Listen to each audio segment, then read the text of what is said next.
Hello, how are you? Today I want to continue my story about our Bright Horizons. As you know, I did a part one about them and what I've enjoyed there.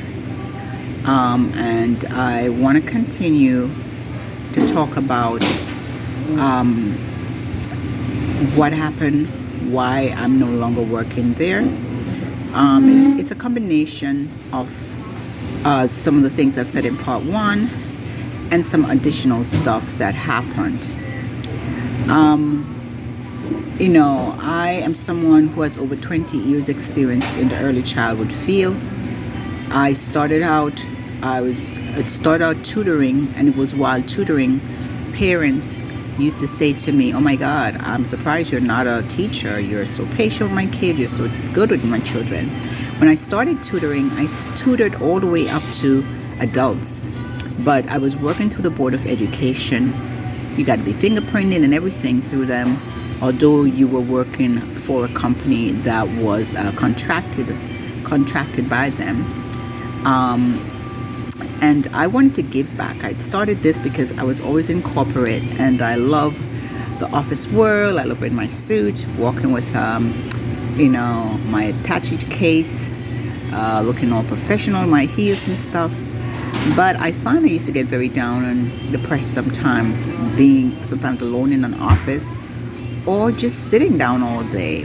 And when I decided I want to give back, I didn't just want to do I started feeling selfish, like all I'm living for was my son and myself, and I wanted to give back. And when I saw there was a lot of things on the news about children can't read and stuff, I said, okay, I know how to teach them how to read.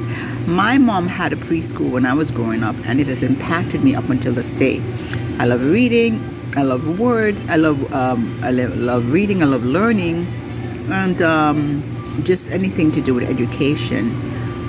So I wanted to give back, and I started tutoring. And while I'm tutoring, parents used to say to me, "Why you're not a teacher? You're so good at this. You're so patient." I'm not even as patient with my child.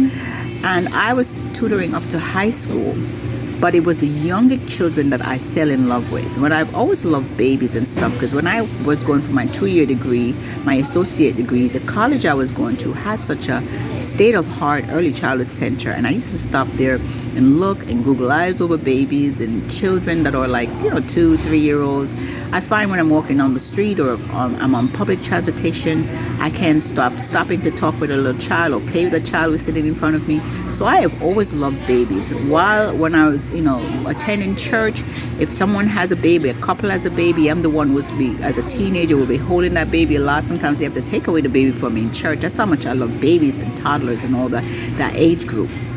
So when I was tutoring, I find that I fell in love. Although I went all the way up to high school tutoring, I find that it was the younger children. Now, through the Board of Education at the time, the earliest age children you could tutor was 4-year-olds. So, but I loved them. I love their innocence, how they're wide-eyed about things. I love early childhood because I find that because I've worked with all age group while tutoring. The early childhood age group, you can just change your tone and you get them motivated. You can just sound excited and you can be animating, and that's how with the high schoolers and the middle schoolers, you can do all you want. If they don't want to learn and they don't care, nothing you do is going to change your mind. And so I used to be bored with that age group more. But I loved the early childhood years. So, after parents saying that to me so much, I went back to school and started out with early childhood education. And while doing that, I switched my major to children and youth studies because I want to know everything I could about children and the youth.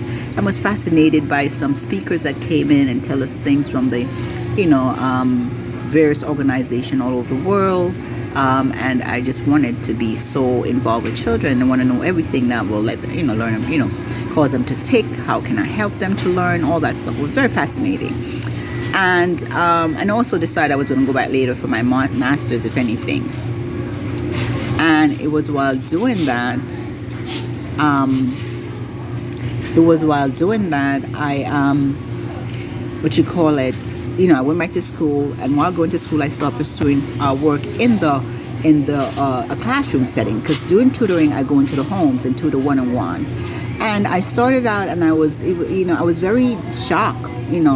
I saw things that I was not pleased with, because that's not what I was learning in school, and I thought it was going to be all okie-dory. And I saw stuff from in some of those other centers that I've worked for that was just not right.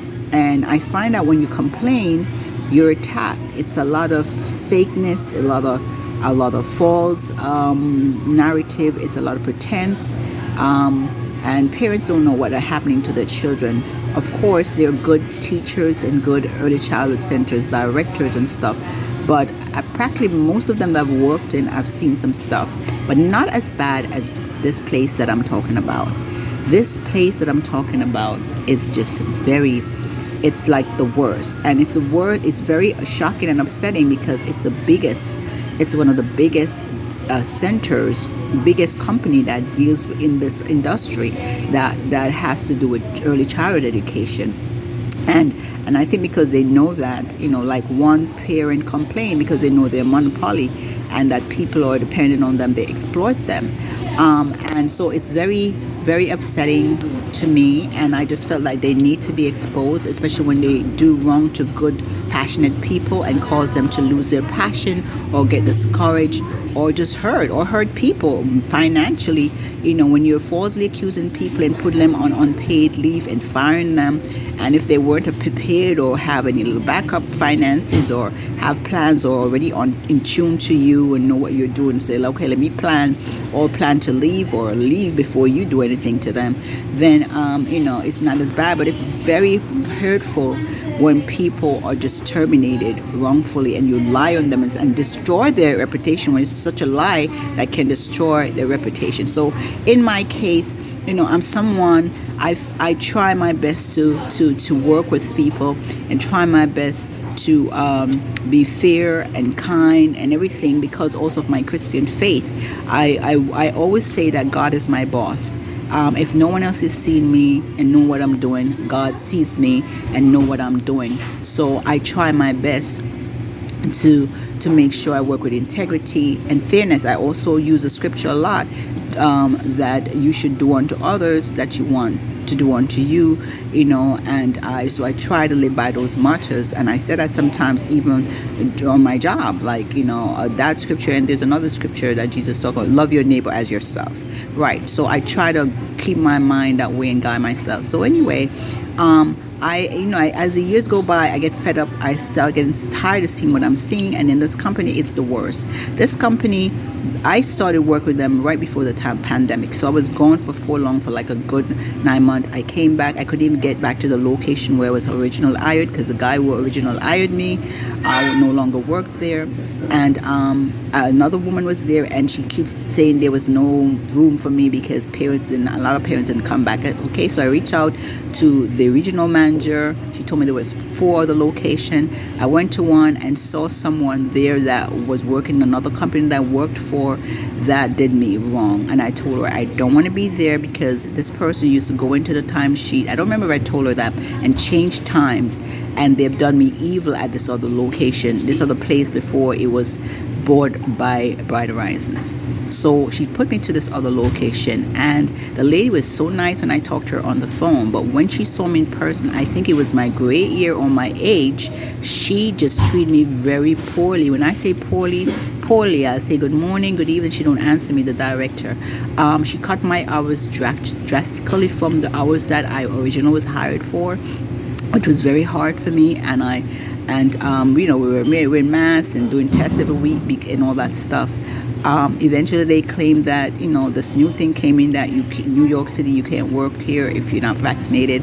So they said you can go to other location in another state that, only just do the testing. So I went to another location, and when I went to another state, which not too far from New York, to they seem more warm and nice, but I was treated poorly by some workers from the day they met me. No answering, good morning, no evening. It's okay. By that time, I'm used to certain things. I'm a grown woman. I'm mature.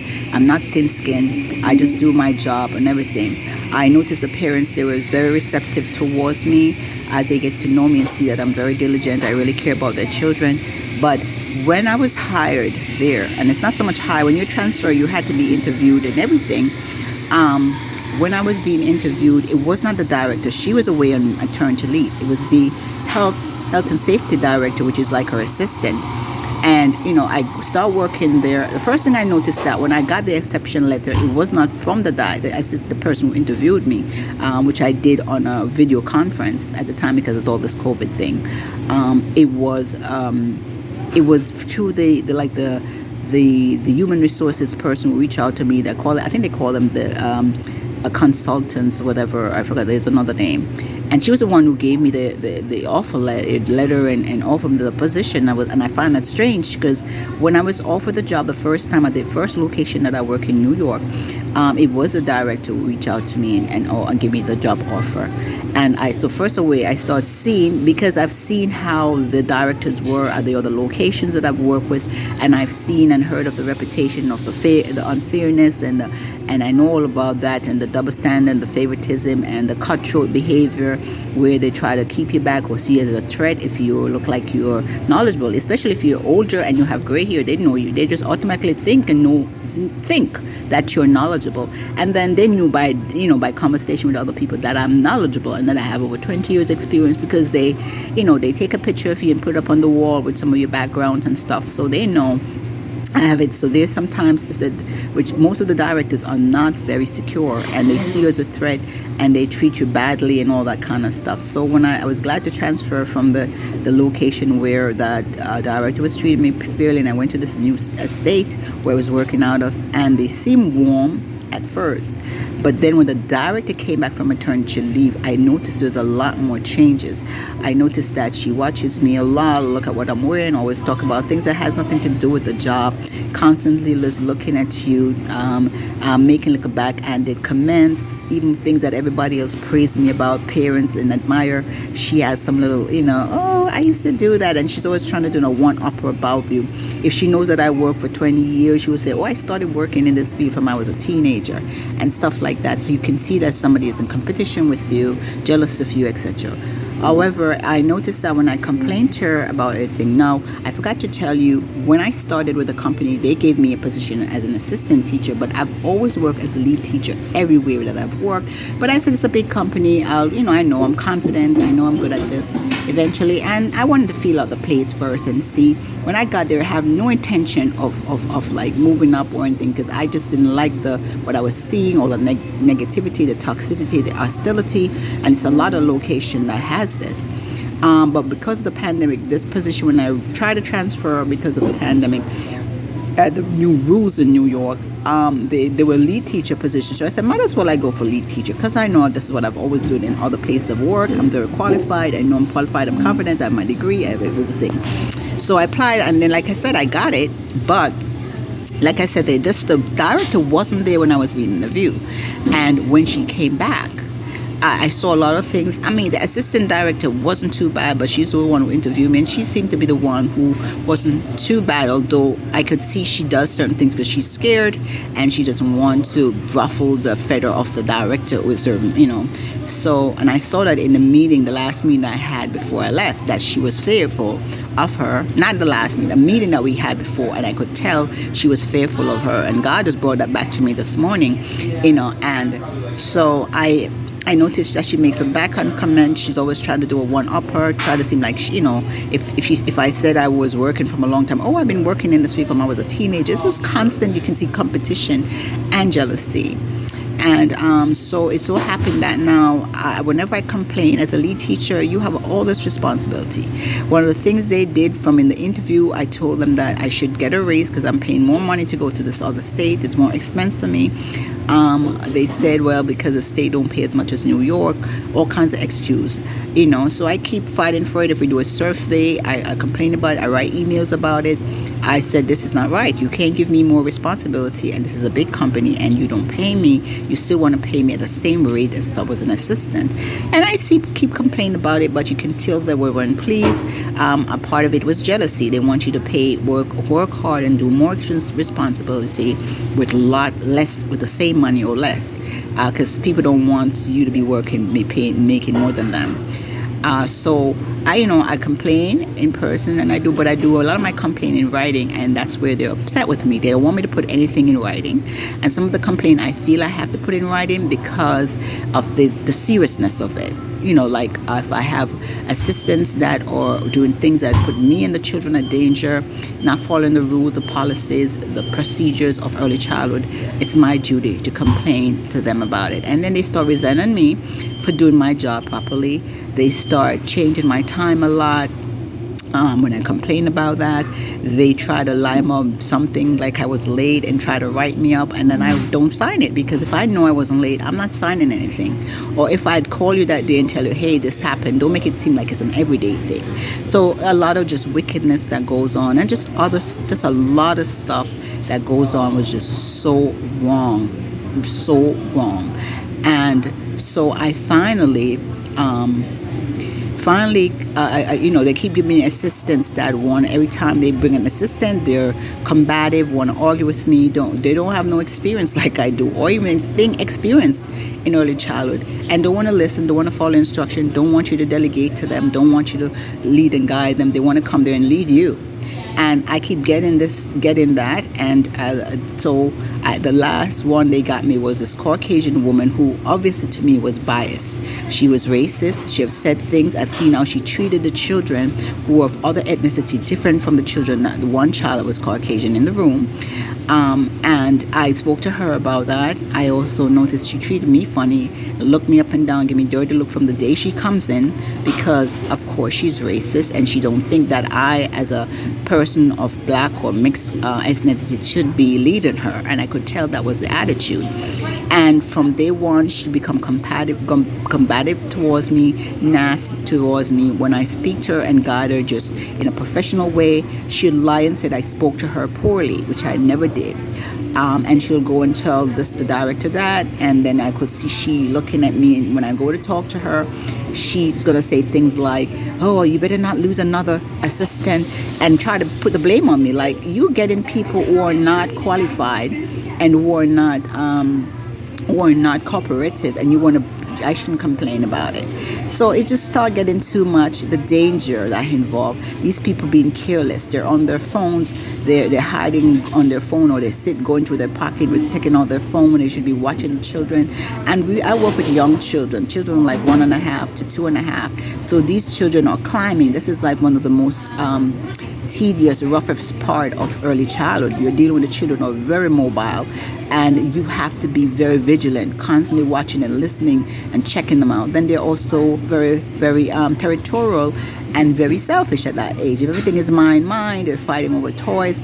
And then they start putting children who has this serious behavioral learning disability in my class that they weren't in a school that does that. And then I was not somebody who's trained for that. I'm trained to a point for it, but at the same time I have the other children to guide. So you have to put extra teacher in the class to help me, or have people who is a parent that follow this child. They don't do all of that. They expect me to watch a child who's violent and mistreating the children, attacking the other children, fighting me off.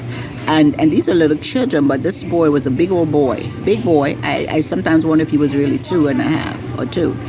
And in fighting the kids and just stuff. And then the mother was one of the person they hired, and she constantly complained because she wants you to buddy and condone the child's behavior, and not be firm with him, and not tell her about the things that she was doing that was wrong. Some of the things she was doing wrong is constantly feeding this child junk food. And part of the reason that's why he's acting out, part of the reason why he probably has this special need problem, because of the way she eats and the way she feeds him. So when I enforce certain things, tell her what she should be giving him, she started resenting me for telling her the truth. And then she started lying with me. And when the director see that she and I have this is a thing going on, she saw that as an opportunity to conspire with her. So they try to lie on me, saying that I treated the child a certain way. And when I spoke up and when I brought up evidence and they realized it wasn't going to work because I have evidence that no, this is not even true. You yourself even came one day and hugged me when I was on vacation and came back and say how much you and your child miss me. So yes, I am firm, but in a good way. I'm not firm when I'm abusive. I'm not hitting your child. I'm not doing all that. But if he's attacking and he's going to dig a child eyes out or going to strangle a child, it's my right to take him off that child in a firm way, but not in a way that's showing in either of the child. So I see where it's a lot of lying was going on. She make up all these stories, and when I have the evidence to prove it was lie, they realized it was not going to work.